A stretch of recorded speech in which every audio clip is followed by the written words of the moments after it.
ये खबर पारुल यूनिवर्सिटी द्वारा प्रस्तुत की गई है।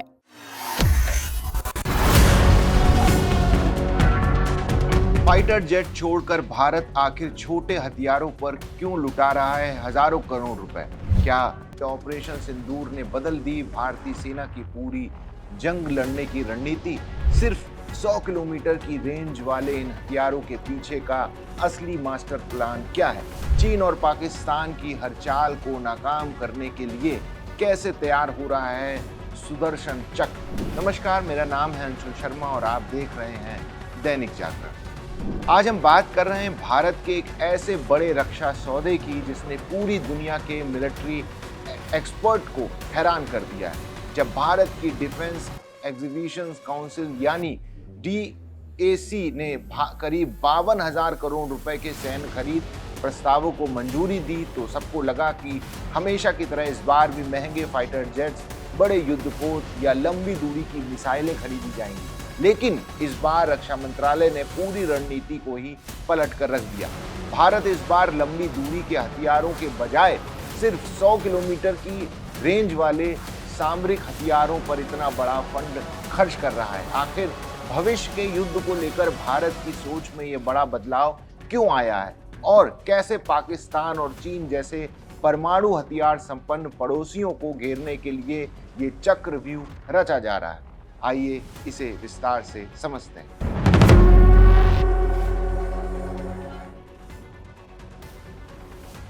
इस पूरी सैन्य रणनीति के पीछे ऑपरेशन सिंदूर है जिसने भारत के मिलिट्री मॉडर्नाइजेशन को एक नई रफ्तार दी है। उस ऑपरेशन के दौरान पाकिस्तान ने भारत के खिलाफ एक साथ कई तरह के हवाई खतरों का इस्तेमाल किया था। इसमें छोटे छोटे ड्रोन से लेकर लंबी दूरी तक मार करने वाली सेकंड बैलिस्टिक मिसाइलें तक शामिल थी। हालांकि भारत के लेयर्ड एंड डिफेंस नेटवर्क ने इन हमलों को सैन्य ठिकानों को बड़ा नुकसान पहुंचाने से पहले ही हवा में रोक दिया था। लेकिन उस वक्त आदमपुर एयरफोर्स स्टेशन पर तैनात भारत के सबसे भरोसेमंद S-400 एयर डिफेंस सिस्टम को भी निशाना बनाने की कोशिश की गई थी। भारतीय एयर डिफेंस ने बहादुरी से काम करते हुए आने वाले खतरों को उनके टारगेट तक पहुंचने से पहले ही खत्म कर दिया था।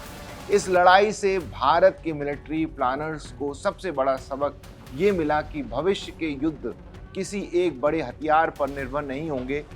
दुश्मन सेनाएं अब डिफेंस को कमजोर करने के लिए ड्रोन्स, लोटरिंग म्यूनिशंस, क्रूज मिसाइलें, रॉकेट, इलेक्ट्रॉनिक्स जैमिंग सिस्टम और साइबर हमलों के कॉम्बिनेशन का एक साथ इस्तेमाल करेंगी। यूक्रेन और पश्चिम एशिया के संघर्षों ने भी ये साबित कर दिया है कि आधुनिक युद्ध में पारंपरिक और असमित लड़ाई के बीच का अंतर अब पूरी तरह खत्म हो चुका है। मिलिट्री एनालिस्ट का मानना है कि एयरक्राफ्ट कैरियर, फाइटर जेट और पनडुब्बियां देश के लिए जरूरी तो हैं, लेकिन भविष्य की टेक्निकल लड़ाइयों का असली नतीजा छोटे, सस्ते और आसानी से तैनात होने वाले हथियार ही तय करेंगे। आज के दौर में आधुनिक एंटी टैंक मिसाइल से लैस एक अकेला सैनिक करोड़ों रुपए की कीमत वाली दुश्मन की बंदरबख्त गाड़ी को पल भर में नष्ट कर सकता है। वहीं दूसरी तरफ सस्ते ड्रोन्स का एक बड़ा झुंड किसी भी advance air system defence system को अपनी बेहद महंगी इंटरसेप्टर मिसाइलें इस्तेमाल करने के लिए मजबूर कर सकता है, जिससे रक्षा कवच कमजोर हो जाता है।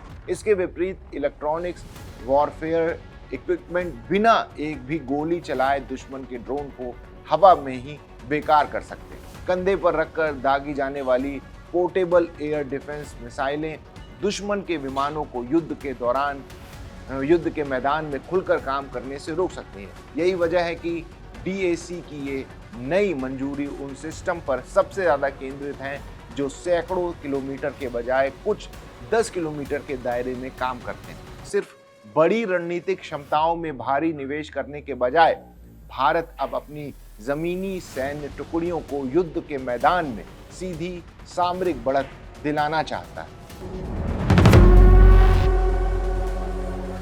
भारत की मिलिट्री प्लानिंग दुनिया में सबसे अनोखी है क्योंकि उसे एक साथ दो बिल्कुल अलग तरह के ऑपरेशनल माहौल और दुश्मनों के लिए तैयार करनी पड़ती है। भारत की पश्चिमी सीमा पर पाकिस्तान से निपटने के लिए एक बेहद तेज गति वाले युद्ध क्षेत्र की जरूरत होती है, जहां बंदरबंद गाड़ियां, भारी तोपखाने, ड्रोन्स और सीमा पार से होने वाली घुसपैठ सबसे बड़ी चुनौतियां। इसके विपरीत उत्तरी सीमा पर चीन से निपटने की चुनौती बिल्कुल अलग है, जहां अत्यधिक ऊंचाई वाले पहाड़ी इलाकों में युद्ध, एडवांस सर्विलांस क्षमताएं, लंबी दूरी तक मार करने वाले रॉकेट, आर्टिलरी और लगातार बेहतर होते अनमैन्ड सिस्टम का सामना करना पड़ता है। भले ही इन दोनों सीमाओं का भूगोल और माहौल एक दूसरे से बिल्कुल अलग है, लेकिन दोनों मोर्चे पर भारतीय सेना की एक जरूरत बिल्कुल समान है। वो जरूरत है लगातार निगरानी रखना, तेजी से टारगेट की पहचान करना और हवाई खतरों से कई स्तरों पर सुरक्षा पाना। यही वजह है कि डीएसी की नई मंजूरी में एक साथ कई क्षेत्रों से जुड़ी रक्षा प्रणालियां शामिल हैं, ताकि सेना, नौसेना और वायुसेना के बीच आपसी तालमेल को बेहतर बनाया जा सके। इस नई खरीद सूची में सबसे बड़ा नाम आकाश तरंग है, anti unmanned aerial vehicle electronics warfare system का है। हाल की लड़ाइयों ने ये साफ कर दिया है कि हवा से आने वाले हर छोटे खतरे के खिलाफ महंगी इंटरसेप्टर मिसाइलें दागना व्यवहारिक नहीं है। आकाश तरंग एक सॉफ्ट किल सिस्टम है जो ड्रोन को भौतिक रूप से नष्ट करने के बजाय उन रेडियो फ्रिक्वेंसी और नेविगेशन सिग्नल्स को जाम कर देता है जो ड्रोन को उनके ऑपरेटर से जोड़ता है। कम्युनिकेशन टूटते ही ड्रोन हवा में रुक जाता है या पूरी तरह क्रैश हो जाता है। इसके साथ ही भारत मध्यम दूरी के सुरक्षा कवच के रूप में MRSAM का इस्तेमाल कर रहा है, जिसे DRDO और इजराइल एरोस्पेस इंडस्ट्री ने मिलकर बनाया है।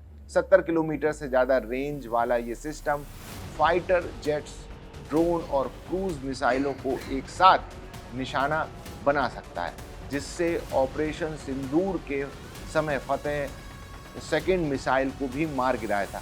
आखिर कुछ किलोमीटर की सुरक्षा के लिए V-SHORADS मिसाइल सिस्टम को शामिल किया गया है, जो मैन पोर्टेबल है और कम ऊंचाई पर उड़ने वाले खतरों को निशाना बनाता है। इसके अलावा जमीन पर टैंकों को नष्ट करने के लिए DRDO द्वारा विकसित तीसरी पीढ़ी की MP-8 TGM मिसाइल को भी मंजूरी मिली है, जो टॉप अटैक प्रोफाइल से टैंक की कमजोर छत पर हमला करता है। वहीं भारतीय टैंकों की सुरक्षा के लिए एक्टिव प्रोटेक्शन सिस्टम खरीदा जा रहा है, जो आने वाले रॉकेट्स को रास्ते में ही रोक देगा।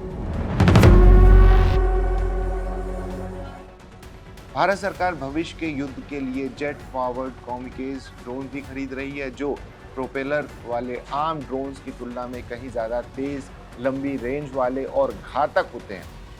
ये ड्रोन बिना किसी पायलट की जान जोखिम में डाले दुश्मन के कमांड पोस्ट और रडार स्टेशंस को तबाह कर सकते हैं। इसके साथ ही तकनीकी रूप से सबसे बड़ा कदम fixed wing high altitude pseudo satellites यानी AHPS की खरीद का है। समुद्र तल से लगभग 20 किलोमीटर की ऊंचाई पर उड़ने वाले ये सोलर पावर्ड एयरक्राफ्ट हफ्तों तक एक ही इलाके पर नजर रखते हैं और लगभग 500 किलोमीटर के दायरे की सटीक खुफिया जानकारी और रिमोट सेटिंग डेटा इकट्ठा कर सकते हैं। इस महायोजना में नौसेना को भी मजबूत किया जा रहा है, जिससे किसी मल्टी इन्फ्लुएंस ग्राउंड माइन खरीदी जा सकती है।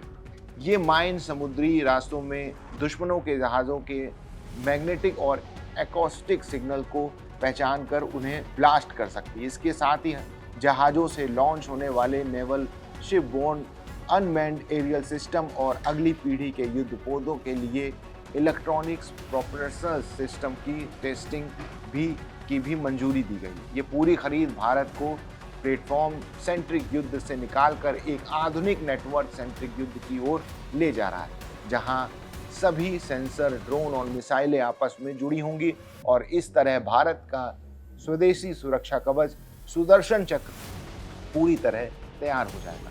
तो 52,000 करोड़ रुपए का ये रक्षा सौदा ये दिखाता है कि भारत अब सिर्फ बड़े और महंगे हथियारों को दिखावे पर नहीं बल्कि युद्ध के मैदान की ज़मीनी हकीकत और सटीक सामरिक बढ़त पर ध्यान दे रहा है। पाकिस्तान और चीन की हर चालाकी का जवाब देने के लिए भारतीय सेना का ये नया रूप वाकई काबिल तारीफ है। आपको क्या लगता है, क्या छोटे ड्रोन्स और इलेक्ट्रॉनिक्स वॉरफेयर सिस्टम वाकई आने वाले वक्त में बड़े फाइटर जेट्स की जगह ले सकते हैं? अपनी राय हमें कमेंट्स में ज़रूर दीजिएगा। बाकी देश दुनिया की तमाम बड़ी खबरों के लिए देखते रहिए दैनिक जागरण।